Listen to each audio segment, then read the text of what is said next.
Hey everyone, in this video today I'm going to be showing you guys how to crochet a rectangular dish pad. Whether you're a beginner who's wanting to do something with your single crochets, or if you have experience crocheting and you just want to learn how to do something new, these dish pads are super easy, super fun to make, and they work up super fast. In fact, so fast that I have made a ton of them. And to keep the intro short, I will talk about all of these variations at the end of the video. So if you want to learn how to make different kinds after you make your very first simple dish pad, then go ahead and stay tuned for that. But for this dish pad, you are going to want to use medium weight worsted yarn. I am going to be using acrylic yarn. In fact, most of my dish pads are made out of acrylic yarn, although I know people like to make these with cotton yarn because they keep their shape better and all that. But as long as you follow the washing instructions on your yarn, you can use any kind of yarn you want. And for my medium acrylic yarn, I am going to be using a 5.25mm hook, which is an eye. The hook size might be a little bit different if you're using cotton yarn or whatever your label says. Just as long as you stay in the general area of your recommended hook size, you'll be completely fine. You're also going to need a pair of scissors and a yarn needle, which may be optional, and I will explain why in the tutorial. So let's go ahead and get started. So the really awesome thing about these dish pads is that you can make just about any size that you want to make. If you have bigger pots and pans, you can make these a lot bigger, or you can make smaller dish pads for your smaller dishes.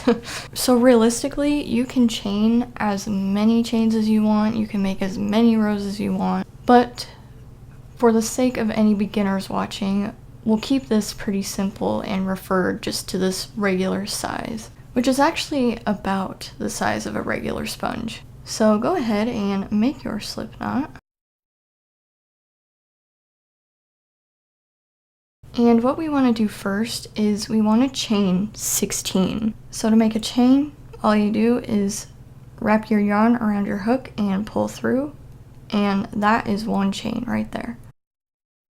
And you want to go ahead and make 16 of these. 14, 15, and 16. And then once you have that, you want to go into the second chain from the hook. So not the one that your working yarn is in and out of right now.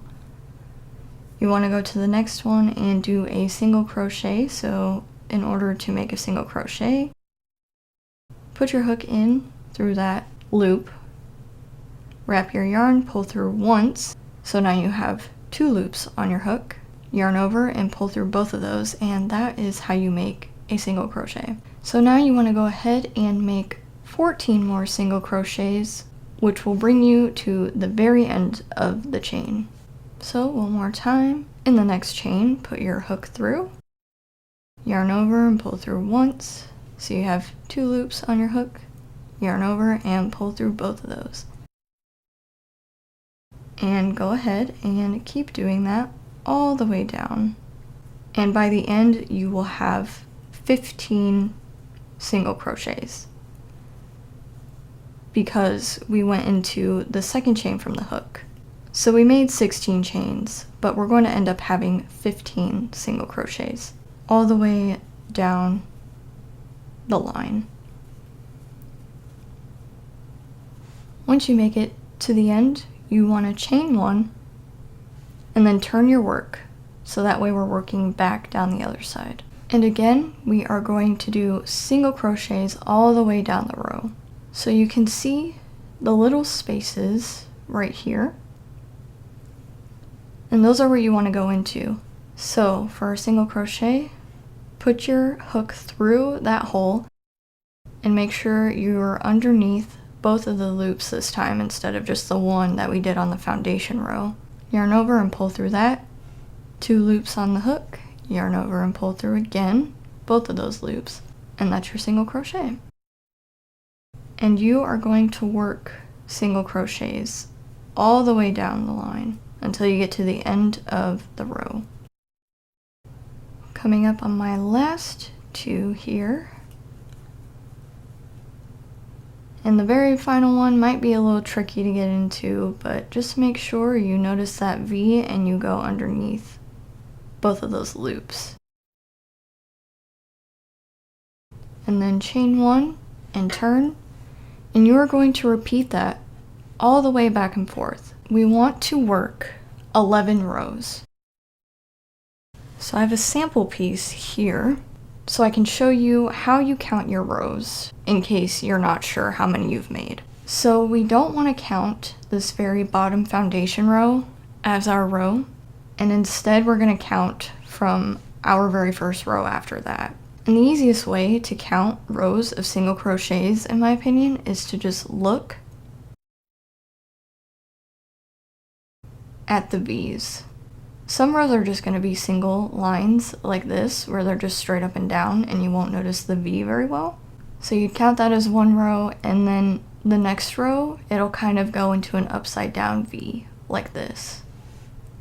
If you can see that right there. And then third row, this is the fourth row, this is the fifth, so on and so forth. And if you kind of look at it, in a way, the rows kind of section themselves off in groups of 2. It's not completely noticeable at first, but if you look at it enough, you can kind of see, like, this is a group of 2, that's a group of 2, etc. So you can kind of count it that way, but if you're not totally sure about how many rows you have, I would just count them one by one. So make sure that you do 11 rows of single crochets, but do not count this foundation row as a row. So skip that, and row 1 will be the one right above it. So go ahead and get used to those single crochets because you will be doing them all the way until you finish. And you'll definitely finish it pretty quickly, I think. Finishing up my 11th row.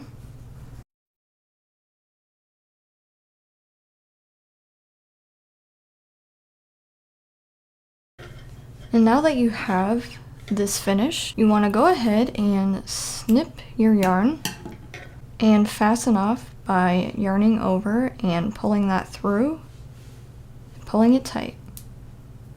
What we want to do is bulk up our dish pad just a little bit. So in order to do that, you are going to make another piece of fabric that is 16 chains across and 11 rows up. Because what we are going to do is sew them together, and that way it thickens it up just a little bit and you're not using just a little square of cloth to wash dishes. So you want to take your yarn again and make a slip knot. And we are going to repeat the same process that we did before. So yarn over and pull through to make your chain, and you want to make 16 of these. So that's our first one. 2, 3, 4. Then go into your second chain from the hook and start doing your single crochets. And remember, because we went to the second chain from the hook, we are going to end up having 15 stitches all the way across our rows. So go ahead and keep on crocheting and work up 11 rows. But this time, make sure you don't cut off your tail, because I will show you an easy way to sort of stitch them together without having to cut off your yarn. Finishing up my 11th row. And like I said, we're not going to be cutting this off. So in order to stitch our 2 pieces together, you want to chain 1 and turn your work and bring in your second piece of cloth, because we are going to be sewing all the way around the square and sewing them together. So to start off, it really doesn't matter how you match them up, but to make it a little bit easier, I am going to put them together in a way where the V's are going in the same direction, like this. And what you want to do is put your hook in through the first stitch on your first piece and bring your second one in and put it into the first stitch like this. And what you want to do is single crochet those together So going down the row here, you want to make 15 of those single crochets. So you want to make sure that they're all even all the way down so that you can meet up at the end in the same spot. So you want to go in to the second stitch on both of your pieces, and it's okay to pull them apart a little bit so that way you can see exactly where you need to go into. And do a single crochet. And you want to do that all the way down until you get to the very end. So go into the third one, like that, single crochet. And once you kind of get used to how it feels, you can just keep them held together tightly in place like this, and you should be able to get the hook through the stitches pretty easily the first time. But it is okay to have to pull them apart like this, so that way you can see, okay, I just stitched right here, so I need to go into the next one. So make sure you have 15 of those, and I will meet you up at the corner and show you how to do that. So here is my 15th stitch.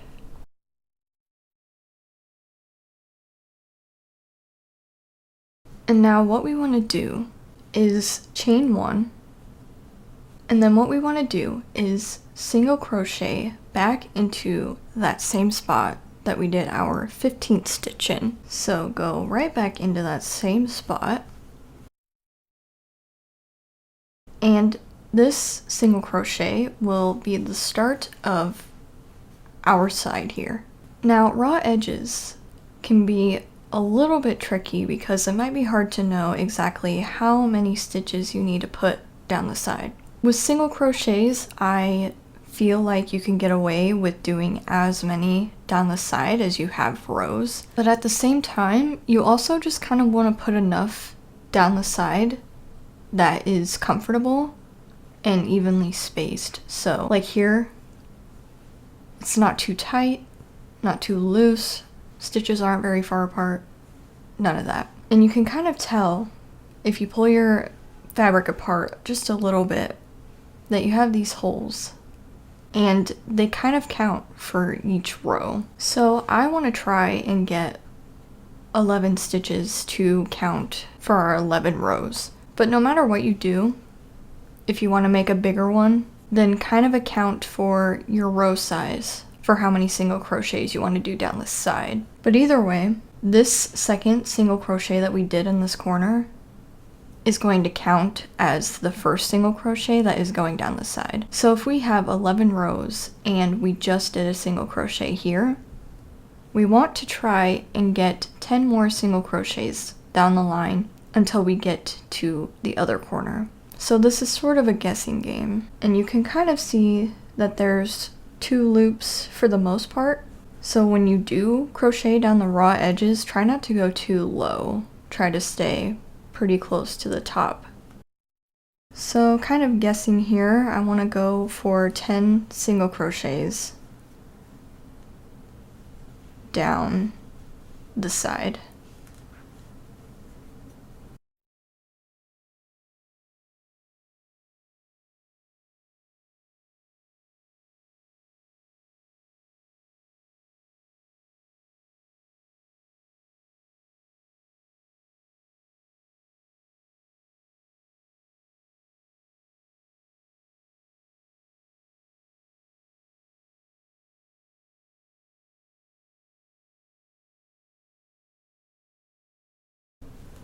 And there it is finished. As you can see, it's a little bit wonky, so you could almost get away with adding another single crochet or 2. So if you wanted to do that, just make sure you know how many you put down this side, so that way you can put the same amount on the other side when we get to it. And now that we're back to another corner, go ahead and chain 1 and single crochet back into that same spot that you just ended on. And that is going to count as our first single crochet down this row out of 15. And this edge is going to be just a little bit harder too, but if you look really closely, you can kind of see some V's here. And if you look underneath that, you can see the holes where you need to go into.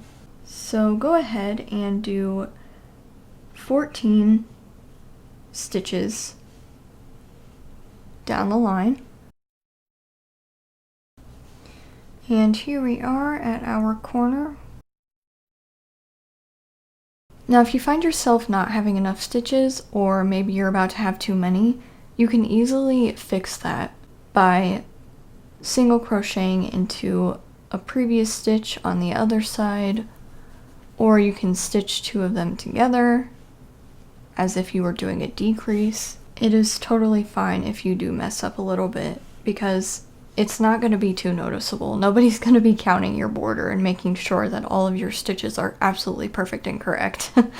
So we did our corner. We want to chain one and go back into that corner to start our next side.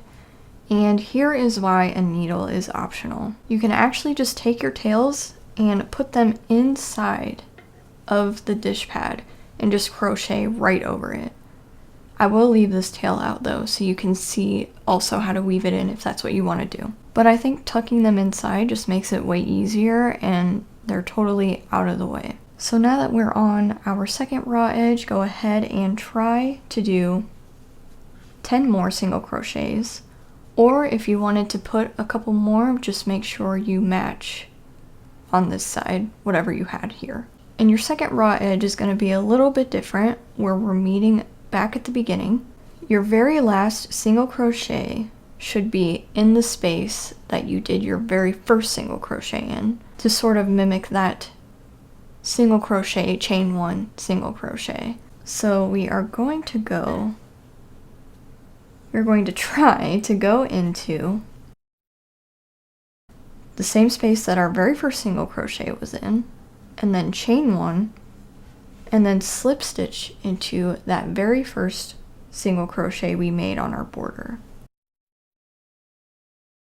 So do that slip stitch.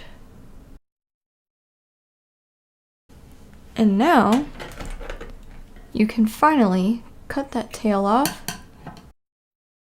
yarn over, and pull that through.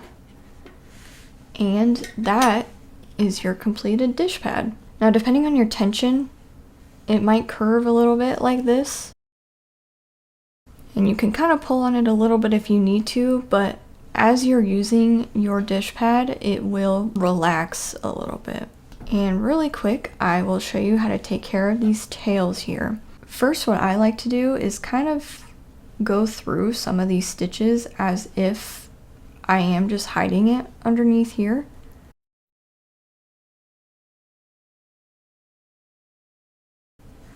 Oh man.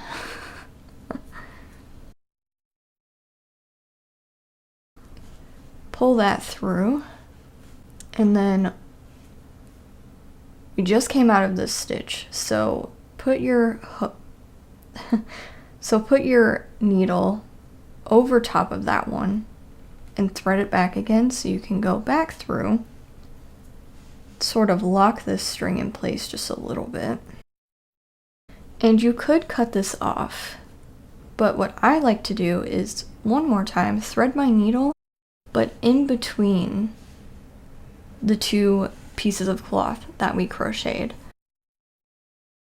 So that way, when I pull my tail through, it is going to be inside of the dish pad, and then you don't have to worry about any strings coming out, because they will just be hidden.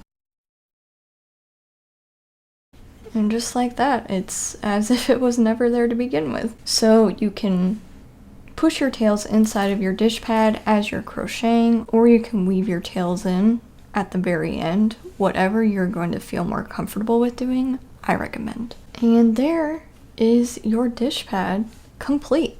The only thing that takes some getting used to is the border, but once you have that down, you can make a ton of these in no time at all. And like I promised, I have all of my variations here that I can show you guys just to give you some inspiration or ideas if you want any. For example, if you wanted a different colored border, you can easily cut off the tail on your second cloth and just attach a new color and make sort of fun contrasting dish pads this way. And for this one, I actually kind of wanted to mimic an actual dish sponge, so I did one side green and one side yellow and attached them by doing the green part second. And for this one, I actually stitched into the back loops only, like you can see in the spiral scrubby video. I can link it up there, and that can make for a really fun texture. And I did it for this one as well, but on both sides, and instead of single crocheting my border, I actually slip stitched it, so it kind of gives you more of a seam instead of a really clean border. Here's another one that I slip stitched a different color onto. And for these ones, I actually used a different kind of yarn. It is the Karen X Pantone bamboo yarn. And it's made from acrylic, nylon, and bamboo, so it actually feels a little bit more soft, but with a totally different sort of material. And this is a medium weight yarn, but because it's a little bit more thin, as you can see here, I actually put two different colors together and I crocheted it with an 8mm hook instead of just a 5.25. So it gives you this really fun tweed-ish look. You can even go as far as using different stitches for your dish pads. This is actually a half double crochet sort of V-stitch that I found on Jada and Stitch's YouTube channel, and that is a really fun video. You can really do anything, but of course, if you're gonna do different kinds of stitches like this, you're going to have to account for that when you're doing your raw edges and sort of just crocheting enough that feels comfortable and not too tight or too loose on the sides. So if you want to just start out doing single crochets, then by all means do so. I did that myself and I made so many as you can see here. So I kind of like these a little bit more than the spiral scrubbies because you have so much more creative freedom to do just about whatever you want, and it's super fun that way. So that is all I have for this tutorial today. Like I said, super easy, super fun. They look absolutely adorable, and anyone you make them for is probably going to absolutely love them. So thank you guys so much for watching this video, and I will see you in the next one.